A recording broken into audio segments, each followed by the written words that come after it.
Cycling আসলে আমি ছোটবেলা থেকেই পছন্দ করতাম। কিন্তু আমাদের যেহেতু সমাজটা একটু অন্যরকমই ছিল, এখনকার মতন। এখন অনেক বেশি আমরা এগুলো করতে কোনো বাধা নেই।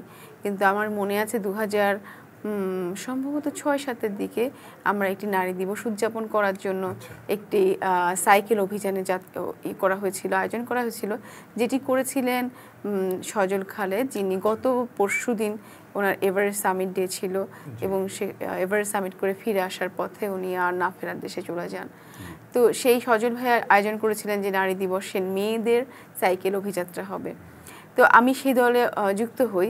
তো আমি ভোরবেলা যখন সাইকেলটা নিয়ে বেরোচ্ছি, তখন আমার কানে এলো একজন বলছেন মাইয়া মানুষ আবার সাইকেল চালায়। আচ্ছা। তো তাহলে আসলে এই জিনিসটা কি এত সহজ ছিল কিনা, কারণ যখন এই ধরনের কথা শোনার পরে কিন্তু কিছুটা সময়ের জন্য থমকে দাঁড়াতে হয়। অনেক মেয়ের জীবনেই কিন্তু সেই সাইকেল নিয়ে আর বেরোয়া হয় না।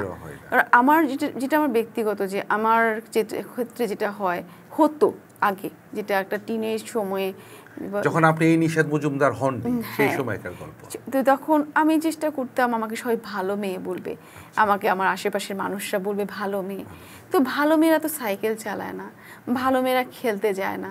কিন্তু আমি খেলতে চাইতাম ফুটবল, আমি ঘুড়ি ওড়াতে চাইতাম, আমার ভাইরা ক্রিকেট খেলতো, তার পেছনে আমি বলটা হয়তো ছুঁড়ে মারছি। তো এগুলো আমার ভালো লাগতো, কিন্তু ভালো মেয়ে তো সব করে না। অনেক দূরে আছি আমরা, অনেক দূরে আছি।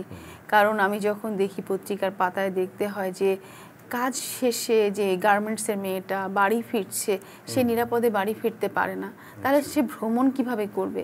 তাহলে এই দেশে কি করে একটি মেয়ে নিরাপদে ভ্রমণ করবে? নিরাপদে আমার তো ইচ্ছে হয়, আমার এখনো মনে আছে টিনেজ বয়সে আমার মানে তখন তো আমাদের গণ্ডিটা অনেক ছোট। তো আমার যেটা ভালো লাগতো, রাতের বেলা আমি একা একা রাজপথ ধরে হাঁটবো, এটাই আমার হচ্ছে অভিযান, এটাই আমার ভ্রমণ। এইটা করার জন্য কিন্তু এটা সহজ না আমার জন্য। তো আমি খুবই সৌভাগ্য, আমার ভাইরা আবার আমাকে খুবই আমার সাথে থাকতো। তো আমার যখন ইচ্ছে করতো আমার দুই ভাইকে নিয়ে বেরিয়ে পড়তাম একা, কিন্তু আমিও সাহস পেতাম না।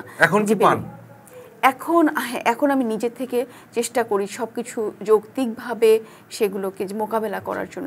কিন্তু অনেক বেশি আমাদেরকে রক্ষণশীল কোন অর্থে, আমাকে খুব বেশি রক্ষণশীল সব সময় চোখে চোখে রাখতে হয়। হ্যাঁ, আমাকে কোনো অ্যাটাক কেউ করছে কিনা বা করছে কিনা, এগুলো কিন্তু প্রতিনিয়ত আমার এটা মেয়েদের কিন্তু একটা ব্যাপার। মেয়েদের হচ্ছে মাছির মতো চারিদিকে চোখ থাকতে হয় এবং সে চারিদিকে নজর রাখতে হয় যে কে কিভাবে তাকে দেখছে এবং তাকে কোনোভাবে সে তার ক্ষতিগ্রস্ত হওয়ার সুযোগ তৈরি হয় কিনা, এগুলোকে প্রতিহত করতে হয়। তো এসব করতে করতে আসলে খুব কঠিন। এখন কি আপনি সকালবেলা এক্সারসাইজ করেন? নিয়মিত করতে হয়।